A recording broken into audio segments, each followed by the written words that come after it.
Hello and welcome to the Anatomy of Achievement, the podcast where we dissect all things achievement. I'm your host, Kiara, psychology graduate and head scientist of this lab. In today's lab, we are calculating the cost of being different. I wrote this episode because I think achievement can be very much glamorized on social media, and not a lot of people realize the hidden costs of being exceptional or being a high achiever. To be exceptional is just that. You are extraordinary. You are special and remarkable in what you do. You are different. However, in the plight of becoming exceptional or doing extraordinary things, we can feel this internal pressure to not do too much or to not be too different from everybody else. This is what is known as social conformity in psychology. In today's lab, we will calculate the cost of being different by first understanding why we feel social pressure to be just like everybody else. We'll then delve into what makes us more or less likely to conform. And lastly, we will charge our authenticity battery in the experiment. We'll start by asking the question, what is conformity? Conformity is defined as changing one's behavior or belief in response to implicit pressure. The implicit pressure is created or sensed, consciously or unconsciously, from the environment. Stop, don't rewind, you know what's up, I got you. Conformity is defined as changing one's behavior or belief in response to implicit pressure. The implicit pressure is created or sensed, consciously or unconsciously, from the environment. Important to note that conformity is implicit pressure. There is not a person eliciting the pressure or someone endorsing a favorable behavior from you, but rather it's an internal pressure that is created from a combination of cues from the environment, which you might be aware of or you might not be aware of. Okay, park that. It will make sense later. Trust the process, etc. We now move on. I'm going to ask you a question, which you can answer out loud, and I will pretend to hear you. Imagine I'm holding up two placards. On one placard, there are 3 different sized lines, each labeled with a letter. A, short, B, medium, C, long. The second placard has 1 medium-sized line on it. I'm asking you to tell me which line is equal to the one I have shown you. A, B, or C. It's not a trick question. I'll give you a second.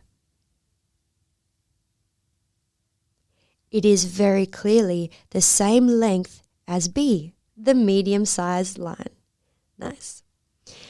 I asked you to tell me the answer. You knew what was right, and so the answer you gave me was B. Now stay with me.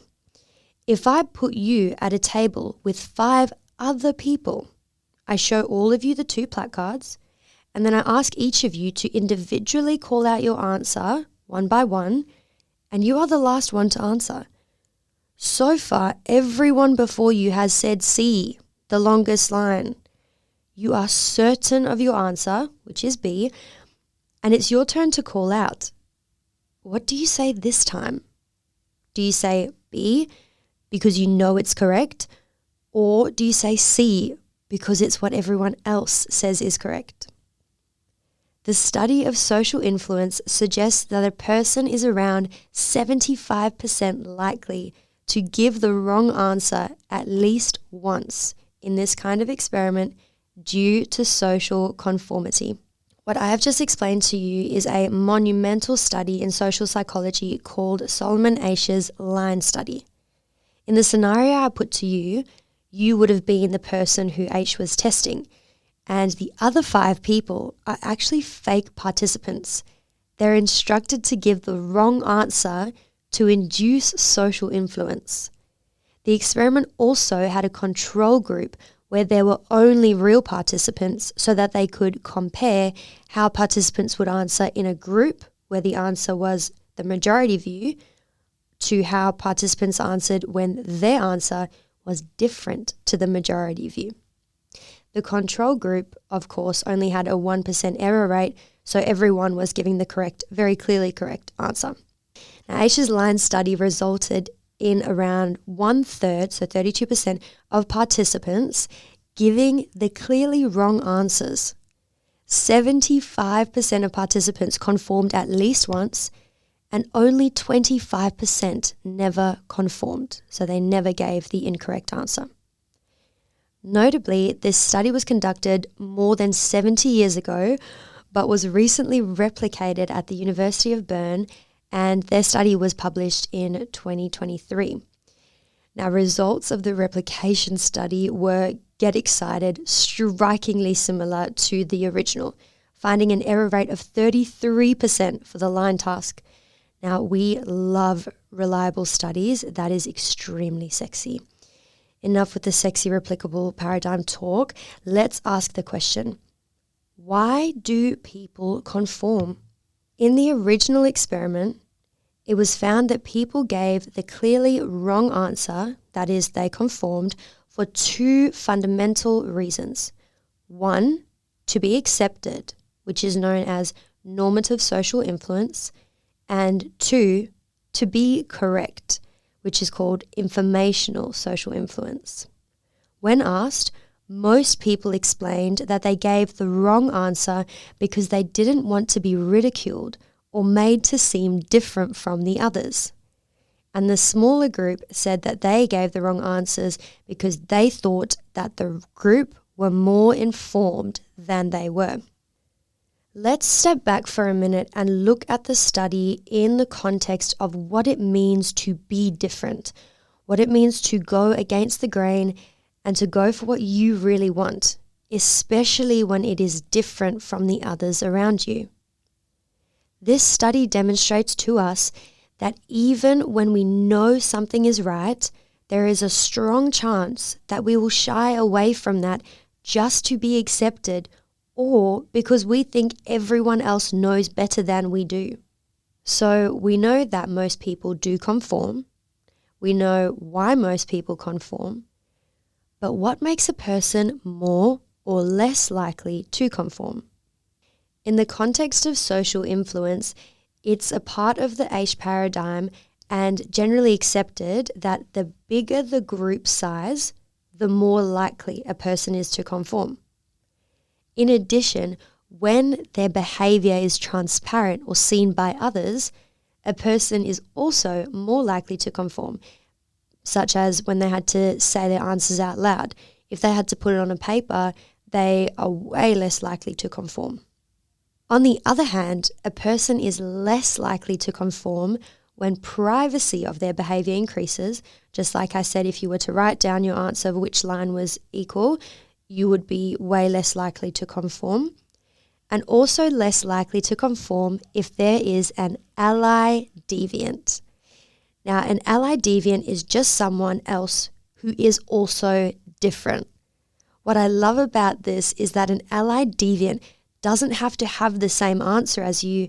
They just also have to be different to the group.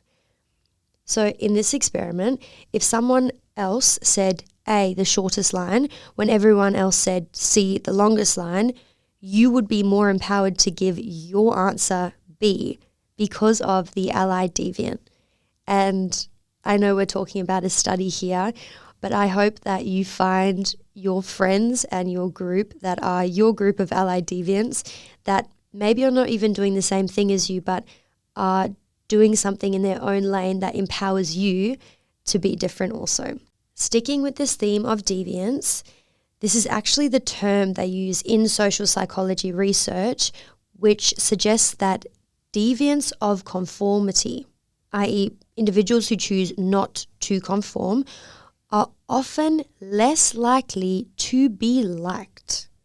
Such individuals may be considered outsiders, leading to less social approval or acceptance.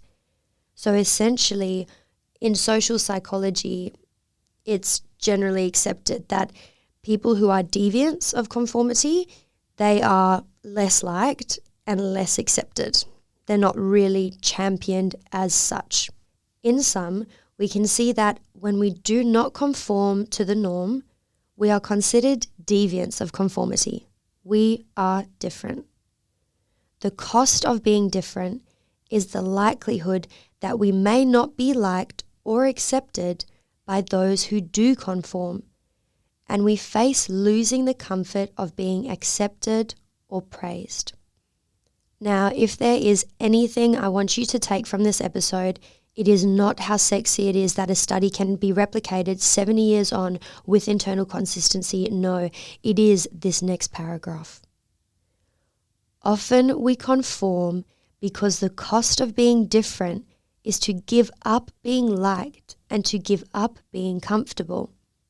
The result being we live a life defined by others, which feels okay until we see someone else living the life we want. We get upset when others demonstrate the tenacity and bravery which we yearn to. Once more for the people in the back. Often we conform because the cost of being different is to give up being liked and to give up being comfortable. The result being that we live a life defined by others, which feels okay until we see someone else living the life we want. We get upset when others demonstrate the tenacity and bravery which we yearn to. I wrote that paragraph because I experienced that to the depths of my soul when I was in my early 20s. I say that like it wasn't last year. Anyways, story time. I met this girl who I will not name because now we're practically best friends, who is the epitome of no thanks, I'm not coming to your party, I have better ways to spend my time respectfully. And when I first met her, she infuriated the living daylights out of me. Why? Because I wanted to be able to say no to people too. And seeing her be brave and different forced me to acknowledge that I clearly was not willing to pay the cost of being different. I would rather be accepted and go to places that I didn't want to be rather than being different and face perhaps being not liked. The choice was then simple to me. I either continue to be upset by someone else having or doing what I deeply desire, or I pay up and back myself, knowing that I am probably going to lose popularity and comfort. And one day when I am brave enough, I'm going to go up to her, who's one of my best friends, and say to her, thank you so much for being my ally deviant, because she empowered me without knowing to be so brave and so tenacious. This concept is best explained by my favorite author, Brianna Wiest, who writes, if you are bothered by something, it is because you care about it. If you didn't care about it, you would be indifferent to it. That is so powerful. If you find yourself being bothered by someone else doing something exceptional, that is your call to be brave and to move in the direction which you know is authentically right for you. These so-called negative emotions like anger or jealousy or frustration or envy are actually great indicators. They show you what you deeply care about, what you deeply want. So next time you experience that yucky, sicky feeling of someone else doing really well, that's when you acknowledge that it is your call to action to start moving towards your own goals. I wanted to bring up this little piece of advice I received many years ago, which took a long time for me to realize and then a longer time for me to accept. A few years ago, when I started being an unapologetic version of myself, I started out so excited. I was certain that all my friends, all my family would champion everything I was going to do. But when it was not the response I received, it gutted me. And I definitely had those friends and family who were supporting me 120%, But there were people who really vexed me that I expected to support me and they just didn't. And then a few years before that happened, Don Robertson, who is the owner of Stacks, said to me, Kiara, your fans are not where you come from. And on that day, I actually argued with him and was like, no, bro, like your fans are where you come from. That is where the fans come from.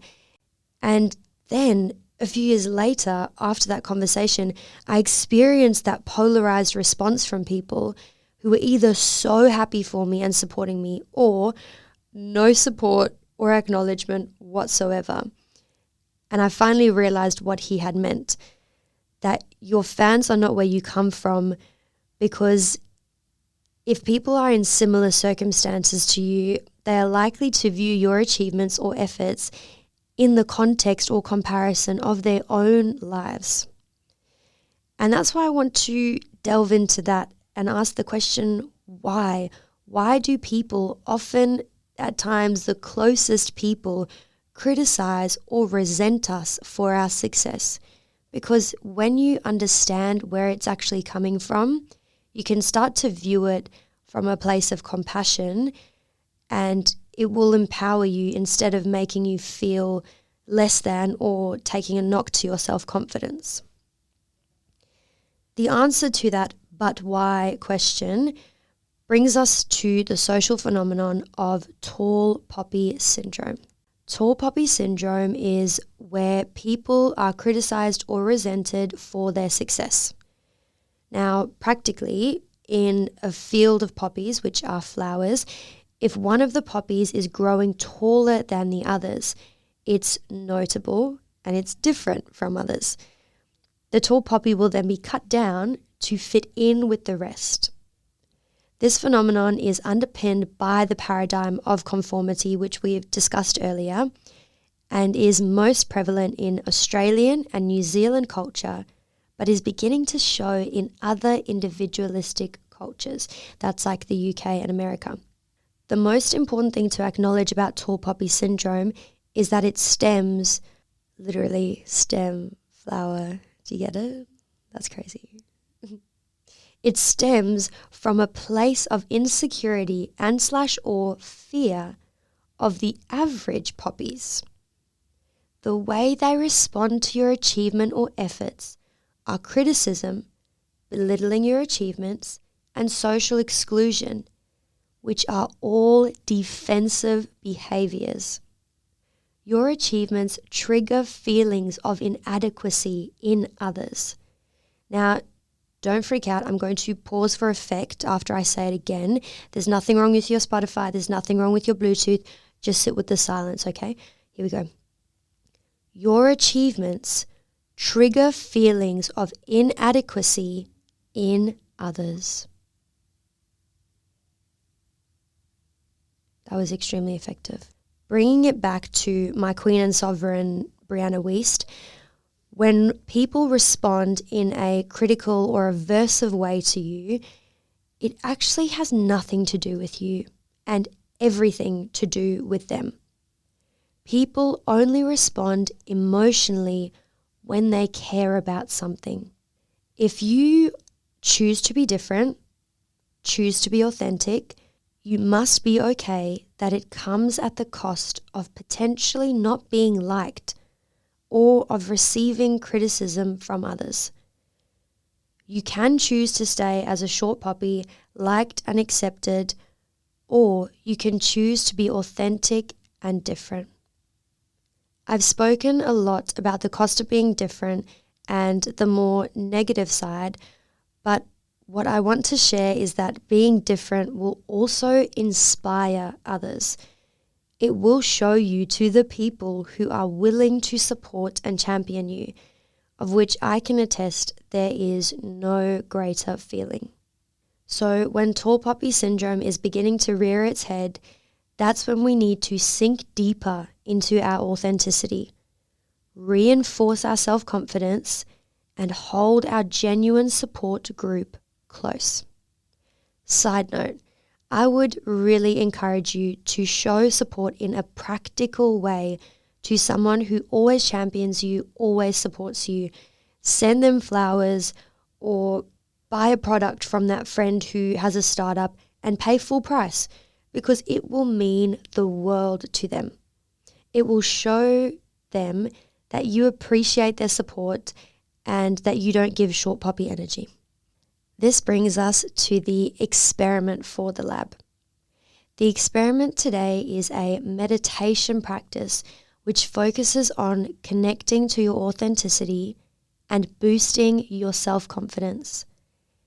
This is something you can always come back to whenever you need it, and I would advise that you don't listen to this meditation if you're driving or operating heavy machinery, and I don't mean that dump truck.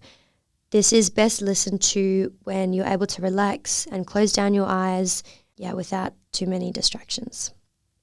During the meditation, I'll share a quote from Brianna Wiest, my Queen and Sovereign. If you like it and you're looking for something to read, I would highly recommend 101 Essays That Will Change the Way You Think. Even if you listen to the Audible version, which I'm pretty sure is for free on Spotify, it will change your life. Before we begin your meditation practice, you'll just want to find somewhere you can sit or you can lay down, a position that's comfortable for your body to hold, comfortable for your body to relax in. Making any little adjustments here and finding a resting place for your hands.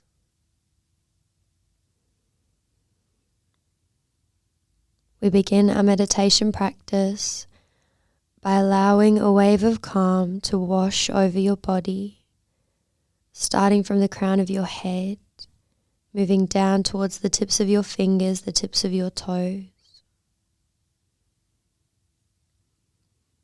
Allowing another wave of calm to wash over your body more slowly this time. And as it does, releasing any sense of restlessness with your exhale.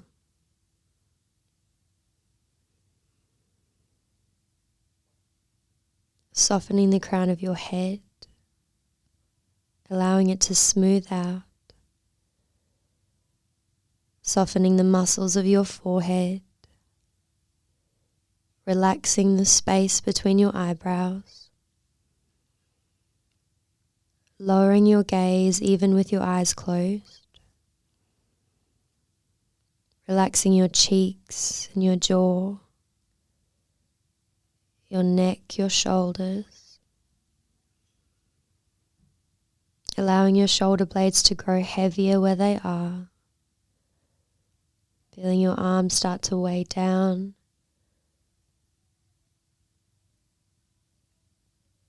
Relaxing your chest and your belly.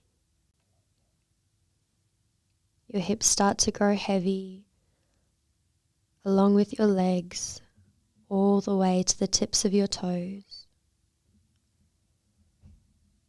Allowing one final wave of calm to wash over your body, releasing any last bits of resistance. Leaving your body soft and heavy, supported by whatever you're sitting or laying on.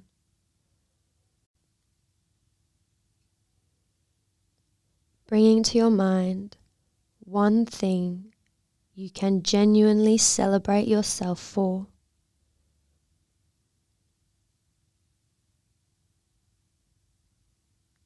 Bringing to your mind a moment where you have shown strength or resilience.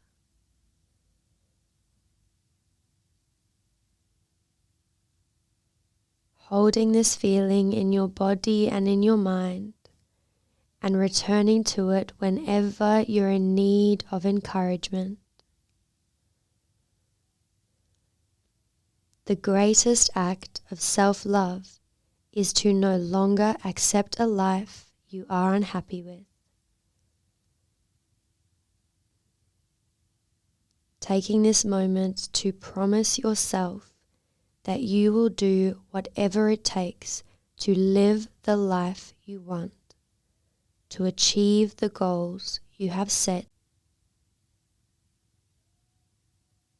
Softly bring your awareness back to your body, and softly back to the room. You can flutter your eyes open and start to release from your meditation position. Thank you so much for listening to this episode.